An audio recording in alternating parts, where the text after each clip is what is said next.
तो यहाँ पर आपसे क्या कहा जाता है इंटरमीडिएट में फिजिक्स का पहला टॉपिक। तो यहाँ पर आपसे क्या कहा जाता है वैद्युत क्षेत्र एवं तीव्रता। वैद्युत क्षेत्र एवं तीव्रता। तो सबसे पहले यहाँ पर बात किसकी की जाती है? आवेश के बारे में। किसके बारे में बात की जाती? आवेश के बारे में। किसके बारे में? आवेश। तो आपसे क्या कहा जाता है जब एक वस्तु को दूसरे वस्तु को, जैसे कांच है या आपने उसकी छड़ हो, कांच आपने उसकी छड़ बिल्ली की खाल या रेशम के कपड़े से रगड़ा जाए, बिल्ली की खाल या रेशम के कपड़े से रगड़ा जाता है तो उसमें क्या हो जाता है एक दूसरे के पर अपोजिट चार्जेस हो जाते हैं। जो पहले होता है, जो पहले वस्तु पकड़ी जाती है उसमें पॉजिटिव होता है, जो पहले वस्तु पकड़ी जाएगी पॉजिटिव, जो बाद में आएगी उस पर निगेटिव होता है। अब यहाँ पर आपसे क्या कहा जाता है आवेश दो प्रकार के होते हैं। एक आपसे क्या कहा जाता है पॉजिटिव और एक आपसे क्या कहा जाता है निगेटिव। आवेश कितने प्रकार के होते हैं? दो प्रकार के। आवेश कितने प्रकार के होते हैं? दो प्रकार के, पॉजिटिव और निगेटिव। अब यहाँ पर आपसे क्या कहा जाता है धनात्मक और ऋणात्मक आवेश। तो सबका पता होता है, सभी बच्चों को पता है कि समान आवेश में क्या होता है, समान आवेश में कौन सा बल लगता है? प्रतिकर्षण बल लगता है। समान आवेश में कौन सा बल लगता है? प्रतिकर्षण बल लगता है। अगर आपके समान आवेश है, सेम चार्जेस हैं, तो कौन सा बल लगेगा? प्रतिकर्षण। कहने का मतलब रिपेल फोर्स यूज होगा। कहने का मतलब जहां पर सेम चार्जेस होते हैं, क्या होते हैं? सेम चार्जेस होते हैं, तो वहां पर रिपेल फोर्स यूज होगा। क्या होगा? रिपेल फोर्स होगा। अब वहीं पर आपसे क्या कहा जाता है अगर विपरीत आवेश है, क्या है? विपरीत आवेश। अगर आपसे क्या कहा जाता है विपरीत आवेश है तो आपसे वहां पर क्या बल लगेगा? आकर्षण बल लगेगा। विपरीत आवेश में कौन सा बल लगेगा? आकर्षण बल लगेगा। विपरीत आवेश में कौन सा बल लगेगा? आकर्षण बल लगेगा। समान आवेश में कौन सा बल लगता है? प्रतिकर्षण बल लगता है। समान आवेश में कौन सा बल लगता है? प्रतिकर्षण बल। और विपरीत आवेश में कौन सा बल लगेगा? आकर्षण बल लगेगा। समान आवेश में प्रतिकर्षण बल और विपरीत आवेश में कौन सा बल लगेगा? आकर्षण बल लगेगा। अब आपसे क्या कहा जाता है आवेश Q बराबर आपसे क्या कहा जाता है आई टी होता है। Q बराबर में आपसे क्या कहा जाता है आई टी होता है। तो Q बराबर में आपसे क्या कहा जाता है आई टी होता है। तो यहाँ पर I का मात्रक आपसे क्या कहा जाता है एम्पियर होता है। I का मात्रक क्या होता है? एम्पियर। और T का क्या होता है? सेकेंड। एम्पियर इंटू सेकेंड मिलेगा।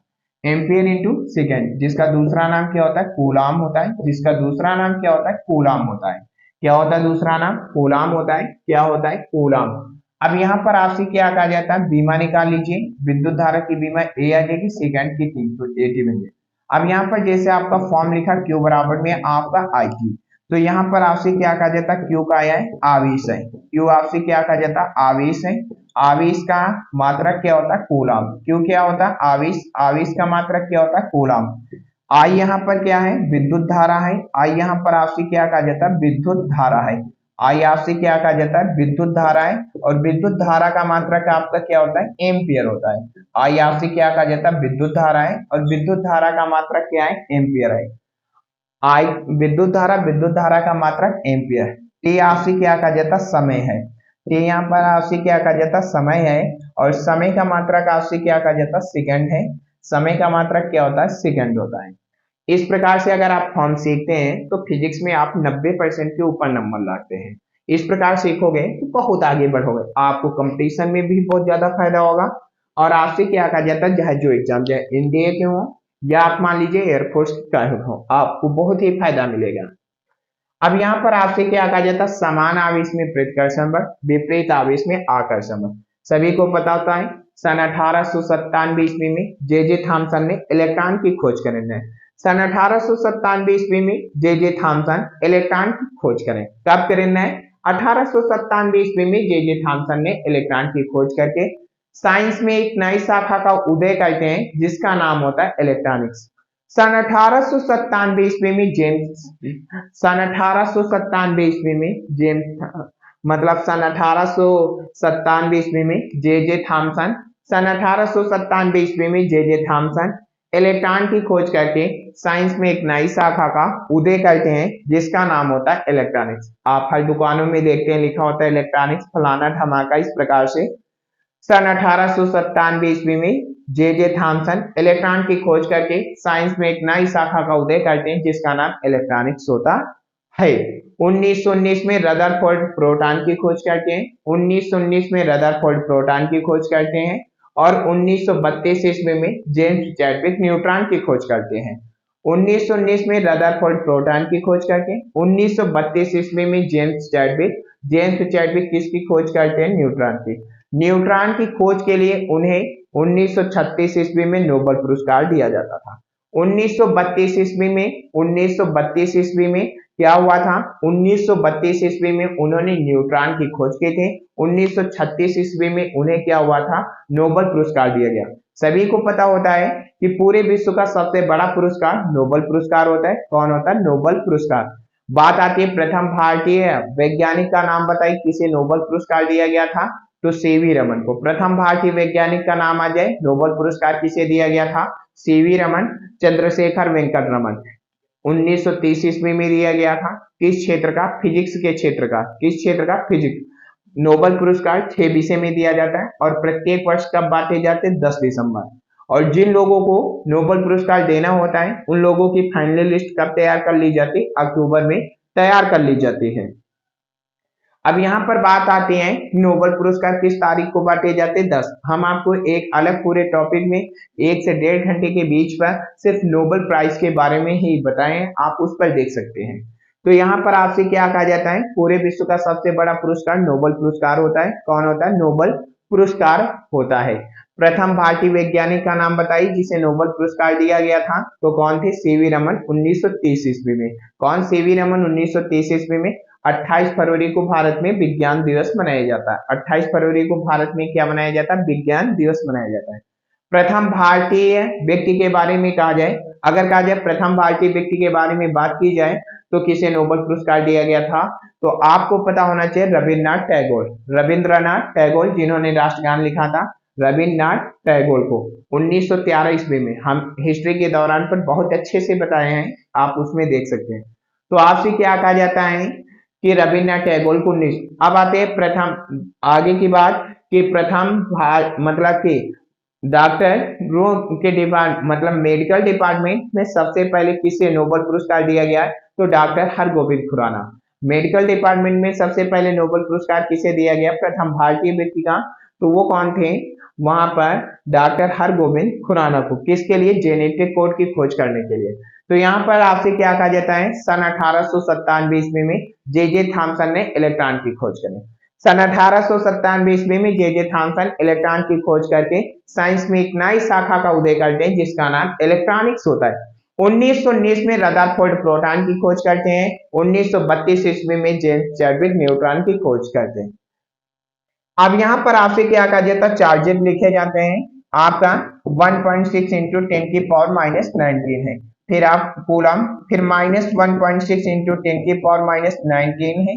फिर आपसे क्या कहा जाता है? प्लस 1.6 इंटू 10 की पावर माइनस 19 कूलम है।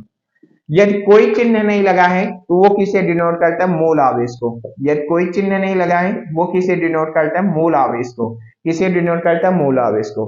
माइनस जो चिन्ह है वो किसे डिनोट करता है? इलेक्ट्रॉन के आवेश को। किसको? इलेक्ट्रॉन को। माइनस चिन्ह किसे डिनोट करता है? इलेक्ट्रॉन। कहने का मतलब चार्जेज ऑफ इलेक्ट्रॉन कितना होता है? 1.6 इंटू 10 की पावर माइनस 19। प्लस किसे डिनोट करता है? प्रोटॉन को। प्लस वाला किसे डिनोट करता है? प्रोटॉन। यदि कोई चिन्ह नहीं लगा है तो मूल आवेश होता है। यदि कोई चिन्ह नहीं है, मूल आवेश। माइनस चिन्ह है, किसको प्रदर्शित करता है? चार्जेज ऑफ इलेक्ट्रॉन को। माइनस साइन किसे प्रदर्शित करता है? चार्जेज ऑफ इलेक्ट्रॉन को। प्लस साइन किसे प्रदर्शित करता है? चार्जेज ऑफ प्रोटॉन को। न्यूट्रॉन न्यूट्रल होता है, उदासीन होता है। न्यूट्रॉन न्यूट्रल होता है, उदासीन होता है, उस पर कोई चार्जेस नहीं होता है। बात आती है discovery of electron J Thomson. Discovery of electron J Thomson. Discovery of proton Rutherford. Discovery of proton Rutherford. Discovery of neutron James Chadwick. बात आती है फादर ऑफ फिजिक्स। आप फिजिक्स पढ़ रहे हैं तो फिजिक्स के फादर कौन है? सर आइजैक न्यूटन है। फिजिक्स के फादर कौन है? सर आइजैक न्यूटन है। फिजिक्स के फादर कौन है? सर आइजैक न्यूटन है। कौन है? सर आइजैक न्यूटन है। अब यहाँ पर बात की जाती है कूलॉम्स लॉ। चलिए अच्छे से सीखिए कूलॉम्स लॉ क्या होता है। आपसे कहा जाता है दो बिंदु आवेश, एक मान लीजिए ये बिंदु और एक बिंदु ये बिंदु ए मान लिया और इसे हम क्या कहते हैं? बिंदु बी मान लिया। बिंदु ए और बिंदु बी मान लीजिए, इस पर मान लीजिए Q1 आवेश है, कितना Q1, और इस पर कितना आवेश है Q2। बिंदु ए पर आप Q1 आवेश मान लीजिए, बिंदु बी पर आप Q2 आवेश मान लीजिए। बिंदु ए पर K1 आवेश मान लीजिए, बिंदु बी पर आप कितना आवेश मान लीजिए K2। तो यहाँ पर बीच की दूरी क्या हो जाएगी, R होगी। इन दोनों आवेशों के बीच की दूरी कितनी होगी, R। अब चलिए देखिए क्या होता है, कूलॉम्स लॉ क्या होता है, कूलॉम्स लॉ मतलब कूलॉम का नियम, कूलॉम का नियम, कूलॉम्स लॉ, कूलॉम का नियम क्या होता है, दो बिंदु आवेशों के बीच, दो बिंदु आवेशों के बीच लगने वाला, देखिए दो बिंदु आवेशों के बीच लगने वाला आकर्षण अथवा प्रतिकर्षण बल, दो बिंदु आवेशों के बीच लगने वाला आकर्षण अथवा प्रतिकर्षण बल दोनों आवेश के मात्राओं के गुणनफल के अनुक्रमानुपाती, दोनों आवेश की मात्राओं के गुणनफल के अनुक्रमानुपाती तथा बीच की दूरी के वर्ग के व्युत्क्रमानुपाती होता है। दो बिंदु आवेशों के बीच, दो बिंदु आवेशों के बीच लगने वाला आकर्षण अथवा प्रतिकर्षण बल, दो बिंदु आवेशों के बीच लगने वाला आकर्षण अथवा प्रतिकर्षण बल दोनों आवेश की मात्राओं के गुणनफल के अनुक्रमानुपाती तथा बीच की दूरी के वर्ग के व्युत्क्रमानुपाती। तो F प्रपोजनल Q1 होगा, F प्रपोजनल Q2, तो F प्रपोजनल 1/r²। देखिए दो बिंदु आवेशों के बीच लगने वाला आकर्षण अथवा प्रतिकर्षण बल, यहां पर यह बात नहीं कही गई है प्लस प्लस चार्जेज हैं या प्लस माइनस है, तो सेम चार्जेज होते हैं तो प्रतिकर्षण बल होता है, सभी को पता होता है यदि सेम चार्जेज हैं तो प्रतिकर्षण बल, विपरीत है मतलब अनलाइक चार्जेज हैं तो वहां पर क्या होते हैं, आकर्षण बल होता है, अट्रैक्शन फोर्स होता है। तो यहाँ पर क्या होगा, दो बिंदु आवेशों के बीच लगने वाला आकर्षण अथवा प्रतिकर्षण बल दोनों आवेश की मात्राओं के गुणनफल के अनुक्रमानुपाती तथा बीच के दूरी के वर्ग के व्युत्क्रमानुपाती। तो यहाँ पर इन तीनों समीकरणों को मिला लीजिए, तीनों समीकरणों को मिला लीजिए तो F प्रपोजनल कौन आ जाएगा, K1 K2 अपान में r²। सभी को पता होता है, फिजिक्स का रूल होता है, जैसे ही प्रपोजनल चिन्ह हटेगा वैसे कांस्टेंट आ जाएगा। क्या आ जाएगा, कांस्टेंट। तो यहाँ पर आपका कांस्टेंट जो आएगा वो कौन आएगा, 1/4πε0 k आ जाएगा, और यहाँ पर K1 K2 अपान में r² होगा। तो k का मान y या निर्वात के लिए 1 होता है, k का मान y या निर्वात के लिए कितना होता है, 1 होता है। k का मान y या निर्वात के लिए कितना होता है, 1 होता है। इसलिए यहाँ पर f इक्वल में आपसे क्या कहा जाता है, 1/4πε0 आ जाएगा, और यहाँ पर K1 K2 अपान में आपसे क्या कहा जाता है, r²। f बराबर में 1/4πε0 K1 K2 अपान r²। तो यहाँ पर बल का मात्रक क्या हो जाएगा, न्यूटन हो जाएगा। बल का जो मात्रक होगा यूनिट क्या हो जाएगा, न्यूटन। तो बल कैसी राशि है, सदिश राशि है, मतलब फोर्स कैसे, वेक्टर क्वांटिटीज। तो बल कैसी राशि है, सदिश राशि है, बल का मात्रक क्या होगा, न्यूटन। अब बात आती है, यहाँ पर आपसे क्या कहा जाता है, F बल होता है, बल का मात्रक न्यूटन होता है।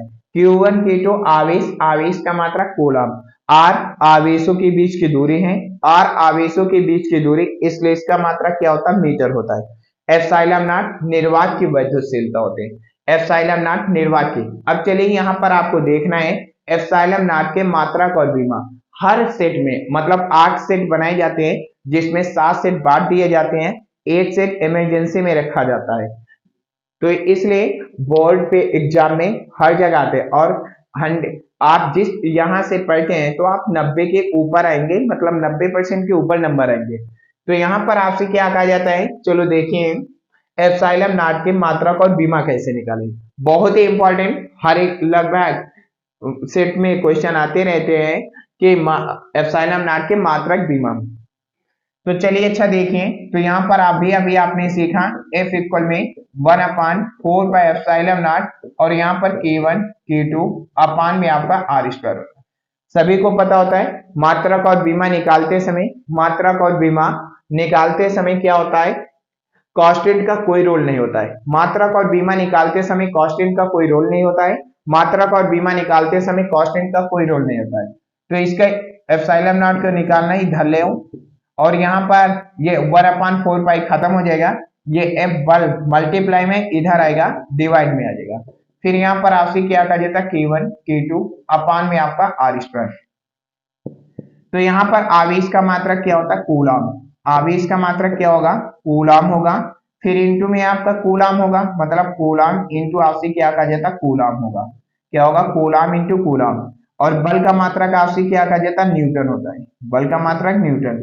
फिर आप आर दूरी है, दूरी का मात्रक मीटर होगा, बल की स्क्वायर है तो क्या हो जाएगा, मीटर स्क्वायर। अब यहाँ पर कूलम का मल्टीप्लाई कर दिया जाएगा तो आपसे क्या कहा जाता है, कूलम स्क्वायर हो जाएगा। क्या हो जाएगा, कूलम स्क्वायर प्रति न्यूटन इंटू मीटर स्क्वायर बनेगा। एप्सिलॉन नॉट का मात्रक बहुत ज्यादा पूछा जाता है तो क्या बनेगा, coulomb square per newton into metre square. क्या बनेगा, coulomb square per newton into metre square. Epsilon naught का जो मात्रक बनेगा वो कौन बनेगा, coulomb square per newton into metre square. अब चलो बीमा निकाल लीजिए। अभी हमने बीमा मात्रक और बीमा वाले टॉपिक में आपको आवेश की बीमा निकाला था। अगर आपको नहीं याद है तो यहाँ पर देख लीजिए। अभी निकाले, Q बराबर में IT होती है। Q बराबर आपसे क्या कहा जाता है, IT होते हैं। I की बीमा 1, T की कैपिटल T, तो आवेश की हो जाएगी। तो अब यहाँ पर आवेश की बीमा मतलब जो होगी 80 स्क्वायर है तो स्क्वायर लगा दीजिए। न्यूटन की बीमा आपसे क्या कहा जाता है, आपने सीख चुके हैं, mL/t-2 होती है। न्यूटन की बीमा mL/t-2 होती है। अब मीटर स्क्वायर है तो यहाँ पर आपसे क्या कहा जाता है, L2 होगा।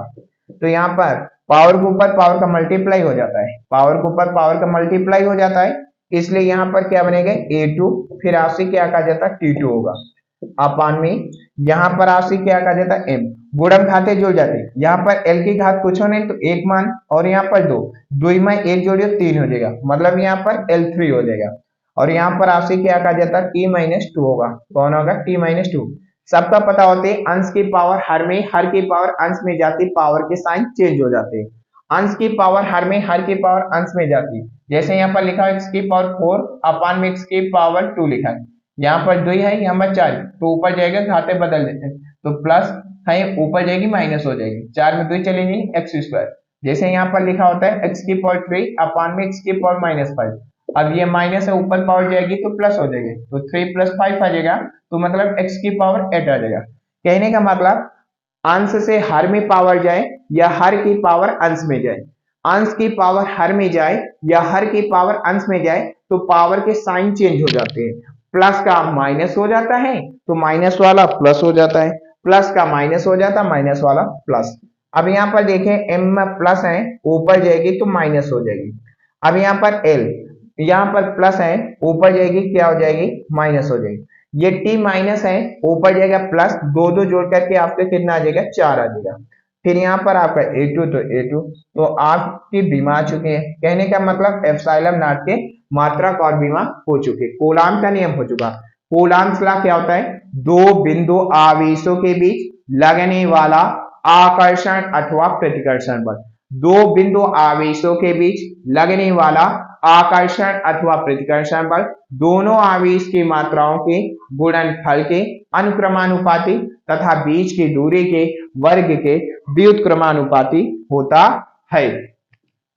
चलिए अब आगे यहाँ पर बात की जाती है वैद्युत क्षेत्र। वैद्युत क्षेत्र क्या होता है, आवेश की चारों ओर का वह क्षेत्र जहां पर आकर्षण अथवा प्रतिकर्षण बल का अनुभव किया जाता है।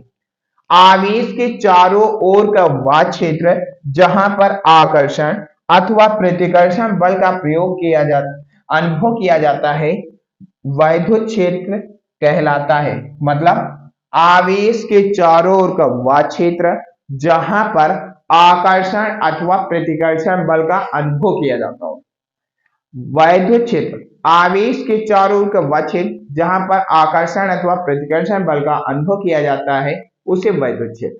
चलिए अच्छा देखें, जैसे अगर आपसे क्या कहा जाता है, आप मान लीजिए कोई कार्डबोर्ड कागज कुछ भी आप लीजिए ना, आप जैसे मान लीजिए यहाँ पर ऐसे तार लपेट लीजिए, कॉपर का तार लपेटे, तार लपेटने के पश्चात क्या करते हैं, इसमें विद्युत धारा सप्लाई कराए, कौन सी, डीसी वाली। कौन सप्लाई कराना है, डीसी सप्लाई कराना है आपको, तार लेना है, लपेट लेना है और डीसी सप्लाई कराना। सप्लाई कराने के पश्चात क्या होगा, इसमें मैग्नेटिक फील्ड आ जाएगा। क्या आ जाएगा, मैग्नेटिक फील्ड आ जाएगा। और यहाँ पर आप पतली चीजें रखोगे, मतलब हल्की रोड, जैसे स्टेपलर की पिन हो गई हल्की, तो यहाँ पर क्या होगा, खिंचाव होगा। अगर आपको भारी चीजों में खिंचाव करना है तो उसे उतना ही ज्यादा मोटा करना होता है। आपने देखा होगा कि जैसे जो पंखा होते हैं, जितने राउंड वाले, जितने घूमने वाले आइटम होते हैं, उन सभी में अंदर क्या होता है, कॉइल लगाई जाती है। कॉइल कॉपर की बनाई जाती है, तो जिस उसमें विद्युत धारा प्रवाहित कराई जाती है। जब उसमें विद्युत धारा प्रवाहित कराई जाती है, जब उसमें विद्युत धारा प्रवाहित कराई जाती है, तो उसमें जब विद्युत धारा प्रवाहित की जाती है तो चुंबक का कार्य करता है। जैसे विद्युत धारा बंद कर दी जाती है, चुंबक कार्य करना बंद कर देता है। कहने का मतलब वहां पर मैग्नेटिक फील्ड उत्पन्न होता है। कौन होता है, मैग्नेटिक। यहाँ पर किसकी बात की जाती है, इलेक्ट्रिक फील्ड के, वैद्युत क्षेत्र के। आवेश के चारों ओर का वह क्षेत्र जहां पर आकर्षण अथवा प्रतिकर्षण बल का अनुभव किया जाता है। आवेश के चारों ओर का वह क्षेत्र जहां पर आकर्षण अथवा प्रतिकर्षण बल का अनुभव किया जाता है उसे वैद्युत क्षेत्र कहा जाता है। चलिए फॉर्म देखिए। अब यहाँ पर वैद्युत क्षेत्र की तीव्रता, तो इक्वल में आपसे क्या कहा जाता है, एफ अपान क्यू या क्यू जी। तो आपसे क्या कहा जाता है, वैद्युत क्षेत्र की तीव्रता क्या होता है। चलो देखो, अब आपसे क्या कहा जाता है, वैद्युत क्षेत्र में स्थित किसी परीक्षण आवेश पर, वैद्युत क्षेत्र में स्थित किसी परीक्षण आवेश पर लगने वाला वैद्युत बल, वैद्युत क्षेत्र में स्थित किसी परीक्षण आवेश पर, मतलब वैद्युत क्षेत्र में कोई आवेश रखा है, उस पर लगने वाला बल।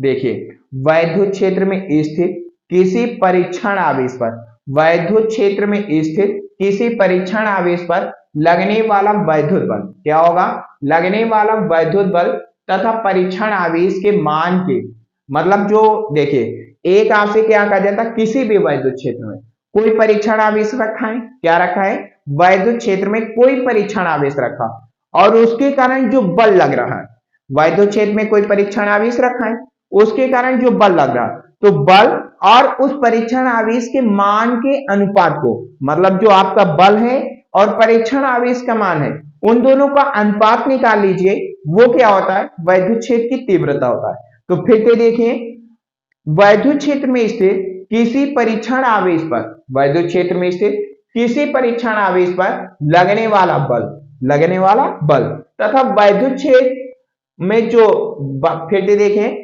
कि वैद्युत क्षेत्र में स्थित किसी परीक्षण आवेश पर लगने वाला बल तथा परीक्षण आवेश के मान के निष्पत्ति के अनुपात को वैद्युत क्षेत्र की तीव्रता कहा जाता है। क्या कहा जाता है, वैद्युत क्षेत्र की, वैद्युत क्षेत्र की तीव्रता कैसी राशि है, सदिश राशि है।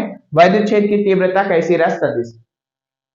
तो यहाँ पर बल का मात्रक क्या होता है, न्यूटन होता है। बल का मात्रक क्या होता है, न्यूटन। आवेश का मात्रक क्या होता है, कूलाम होता है। कौन होता है, कूलाम। तो यहाँ पर आपसे क्या कहा जाता है, न्यूटन प्रति कूलाम होता है। कौन होता है, न्यूटन प्रति कूलाम होता है। कौन होता है, न्यूटन प्रति कूलाम। आवेश का मात्रक कौन होता है, न्यूटन प्रति, मतलब जो आवेश का मात्रक कूलाम। तो वैद्युत क्षेत्र की तीव्रता का मात्रक न्यूटन प्रति कूलाम।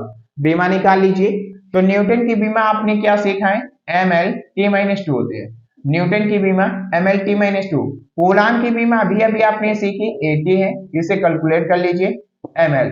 अब यहाँ पर प्लस पावर ऊपर जाएगी माइनस, तो यहाँ पर t-3 आ जाएगा, ये प्लस पावर ऊपर जाएगी माइनस हो जाएगी। अब यहाँ पर वैद्युत क्षेत्र की तीव्रता कैसी रहा, सदिश रहा। इसका विस्तार रूप कैसा होगा, E बराबर F/E। E क्या होता है, विद्युत क्षेत्र की तीव्रता है। क्या है, वैद्युत क्षेत्र की तीव्रता है। वैद्युत क्षेत्र की तीव्रता होती है, कौन होती है, वैद्युत क्षेत्र की तीव्रता। इसका मात्रक क्या होगा, न्यूटन प्रति कूलाम होता है। वैद्युत क्षेत्र की तीव्रता का मात्रक क्या होता है, न्यूटन प्रति कूलाम होता है।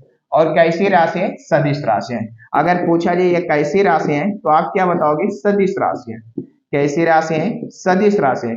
वैद्युत क्षेत्र की तीव्रता कैसी राशि है, सदिश राशि, मात्रक न्यूटन प्रति कूलाम। यहाँ पर F जो होता है वो क्या होता है, बल। F का है बल, बल का मात्रक क्या होता है, न्यूटन। बल का मात्रक आपसे क्या कहा जाता है, न्यूटन। तो आपसे क्या कहा जाता है, बल कैसी राशि है, तो सबका पता होता है सदिश राशि है। बल कैसी राशि है, सदिश राशि है। बल कैसी राशि है, सदिश राशि है। अब वहीं पर आपका क्यू नॉट जो लिखा है वो आपसे क्या कहा जाता है, परीक्षण आवेश यहाँ पर है।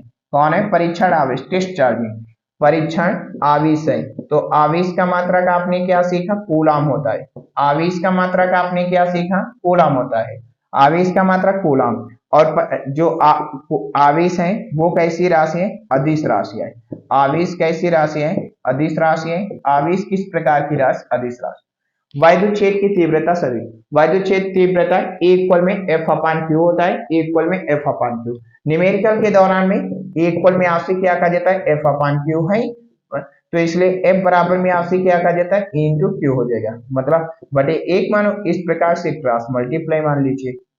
तो अब यहाँ पर आपसे क्या कहा, वैद्युत क्षेत्र की तीव्रता, वैद्युत क्षेत्र में स्थित किसी परीक्षण आवेश पर लगने वाला बल, परीक्षण आवेश पर लगने वाला बल तथा परीक्षण आवेश के मान के निष्पत्ति के अनुपात को, मान के निष्पत्ति के अनुपात को वैद्युत क्षेत्र की तीव्रता कहा जाता है। दूसरी बात, वैद्युत क्षेत्र की तीव्रता का दूसरा भी सूत्र होता है, E बराबर V अपान डी होता है। E बराबर क्या होता है, V अपान डी होता है। चलिए अच्छा देखिए, E बराबर में आपसे क्या कहा जाता है, V अपान डी होता है। कौन होता है, V अपान डी होता है। तो यहाँ पर आपसे क्या कहा जाता है, V जो है वो आप विभवांतर, विभवांतर का मात्रक क्या होता है, ओल्ड होता है। डी यहाँ पर दूरी, मात्रक क्या होगा, मीटर, तो ओल्ड प्रति मीटर होता है। कौन होता है, ओल्ड प्रति मीटर। E यहाँ पर आपसे क्या कहा जाता है, वैद्युत क्षेत्र की तीव्रता है, मतलब विद्युत क्षेत्र की तीव्रता है। E यहाँ पर आपसे क्या कहा जाता है, विद्युत क्षेत्र की तीव्रता है, विद्युत क्षेत्र की तीव्रता है। कौन है, विद्युत क्षेत्र की तीव्रता। तो विद्युत क्षेत्र की तीव्रता का मात्रक यहाँ पर दूसरा क्या बन जाएगा, वोल्ट प्रति मीटर। क्या होता है, वोल्ट प्रति मीटर। एक तो न्यूटन प्रति कूलम होता है, दूसरा होता है वोल्ट प्रति मीटर। और वैद्युत क्षेत्र की तीव्रता कैसी राशि होती है, सभी को पता होता है, सदिश राशि होती है। वैद्युत क्षेत्र की तीव्रता कैसी राशि है, सदिश राशि। हर एग्जाम में क्वेश्चन आता है, अदिश सदिश चाहते हैं। V यहाँ पर क्या है, विभवांतर है। V क्या है, विभवांतर है। तो विभवांतर का मात्रक क्या होता है, वोल्ट होता है। विभवांतर का मात्रक क्या होता है, वोल्ट होता है। इसका दूसरा मात्रक क्या होता है, जूल प्रति कूलम, वोल्ट होता है। अर्थात दूसरा मात्रक क्या होता है, जूल प्रति कूलम, वोल्ट अर्थात जूल प्रति कूलम। डी यहाँ पर क्या होती है, प्लेटों के बीच की दूरी, प्लेटों के बीच की दूरी। डी यहाँ पर क्या होता है, प्लेटों के बीच की दूरी है। दूरी है तो चाहे जहां की हो, मात्रक सदैव वही होगा। दूरी है तो मात्रक वही होगा। तो आपसे क्या कहा जाता है, मीटर होता है। क्या होता है, मीटर होता है। विभवांतर कैसी राशि है, अदिश राशि है। विभवांतर कैसी राशि है, अदिश राशि है। आगे बात समझ, विभवांतर कैसी राशि, अदिश। ये तो दूरी सभी को पता है, दूरी अदिश राशि होती है, जबकि विस्थापन सदिश राशि होती है। चाल अदिश राशि होती है, वेग सदिश राशि होती है। अब यहाँ पर आगे कहा जाता है, आपको ये सिद्ध करके दिखाना है, ओल्ड प्रति मीटर। आपको ये सिद्ध करके दिखाना है, ओल्ड प्रति मीटर उसी भौतिक राशि का मात्रक है जिसका न्यूटन प्रति कूलम है। आपको ये सिद्ध करके दिखाना है, ओल्ड प्रति मीटर उसी भौतिक राशि का मात्रक है जिसका न्यूटन प्रति कूलम है। आपको ये सिद्ध करके दिखाना है कि ओल्ड प्रति मीटर उसी भौतिक राशि का मात्रक है जिसका न्यूटन प्रति कूलम है। आपको ये बात सिद्ध करके दिखाना है कि ओल्ड प्रति मीटर उसी भौतिक राशि का मात्रक है जिसका न्यूटन प्रति कूलम। चलो अच्छा देखो, तो यहाँ पर आपसे क्या कहा जाता है, ओल्ड प्रति मीटर है तो इसे ओल्ड इंटू 1 अपान मीटर लिखा जा सकता है कि नहीं लिखा जा सकता, बिल्कुल लिखा जा सकता है।